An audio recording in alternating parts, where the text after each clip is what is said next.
Lesson 25 Brainstorming. Brainstorming is a process creative people use to invent an idea, find a solution to a problem, or answer a question.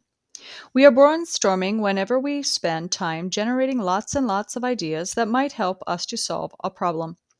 Here are some things with which brainstorming might help. Number one, decorating the bathroom. Two, generating ideas for a science fair project. Three, deciding where to go for your next vacation. Four, explaining why you keep having migraine headaches. Brainstorming can even be used to solve big problems, such as the problem of world terrorism. Mr. President. Okay, we're here to decide how to protect our nation from terrorists. Any ideas? Secretary of Interior. What if we closed down all our national parks and monuments so the terrorists couldn't get in and hurt them? Secretary of Transportation. And closed all the roads and ports so the terrorists can't get out? Secretary of Energy. But then I wouldn't be able to get to work in the morning. Secretary of Labor.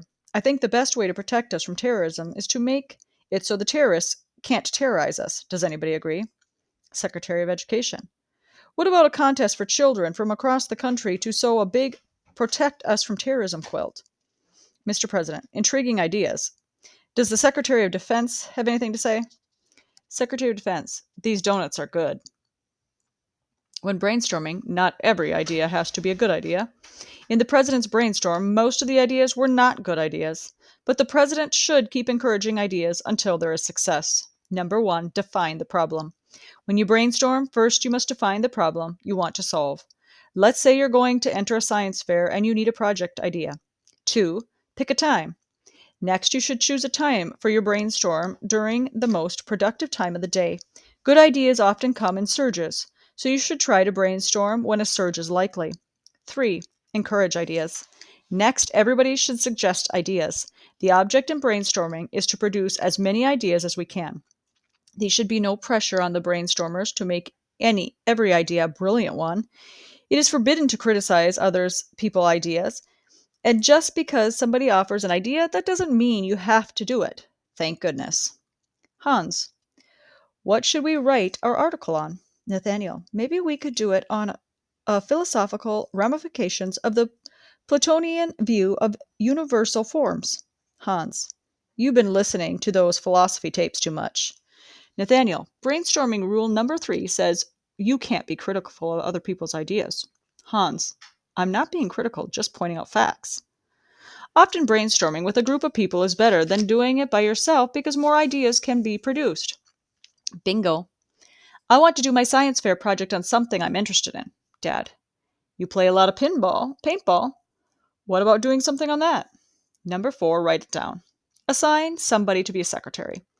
His job is to write down every idea so that the good ideas will not be lost. This is a very important part of brainstorming. Dad, here are the ideas we have for your science fair project. Number 1, how to make a paintball gun more accurate. 2, how to make it shoot farther. 3, what breed of guinea pig bites its owner the most. 4, how far do different kinds of rubber bands stretch before breaking. 5, disproving Einstein's theory of relativity. Bingo. You forgot one idea. Not doing a science fair project at all. Dad, that's out of the question. While some of these ideas may seem impractical, it isn't always obvious you have found a good idea until later. That's why you need to write everything down. Number 5, categorize. The next step is to categorize the ideas, perhaps improve them, and then decide which ones are the best. Bingo and his dad could categorize their ideas under ideas involving paintballs, ideas involving painful experiments, and impractical ideas. They could also improve some of their ideas. For example, how to make a paintball gun more accurate might change to what factors reduce paintball accuracy. After categorizing their ideas, Bingo should wait a day before deciding which one is best. By then, one of Bingo's ideas may have matured into a really good science fair project idea. Remember, many great ideas started with a brainstorm. Sir Arthur. I'm writing a story about a detective, but I don't know what to call him. Any ideas? Charles. Is he smart? Sir Arthur, very smart. He can figure out everything about you just by looking at you. Then he says it's elementary.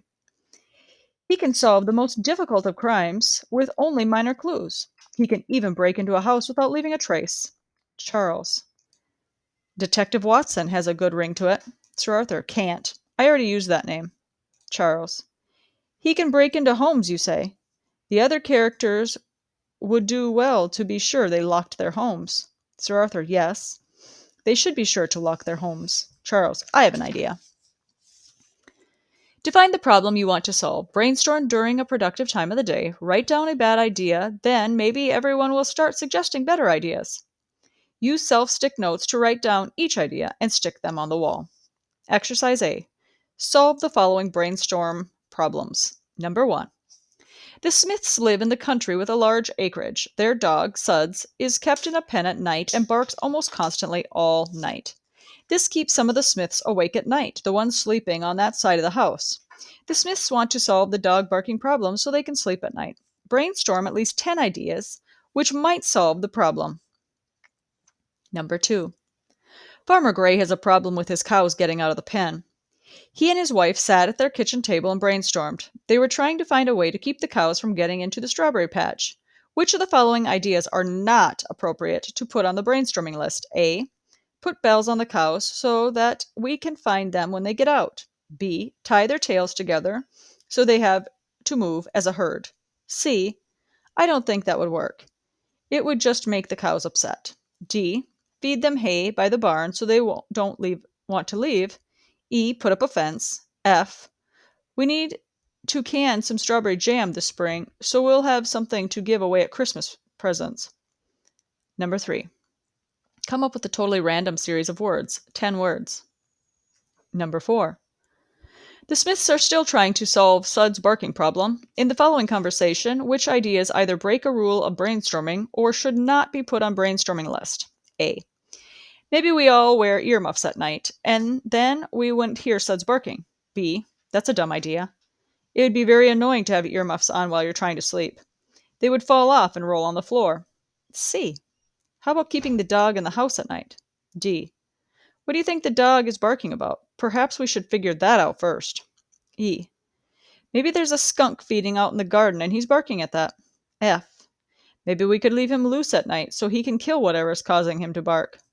G. We don't want to kill a cute skunk. H. Maybe somebody could run out there tonight to see what he starts barking. I. Maybe he's just barking at the moon. J. We could move to Seattle, where it's cloudy all the time, and then he wouldn't be able to see the moon. Number 5. Categorize the ideas in the previous conversation according to the type of idea. 6.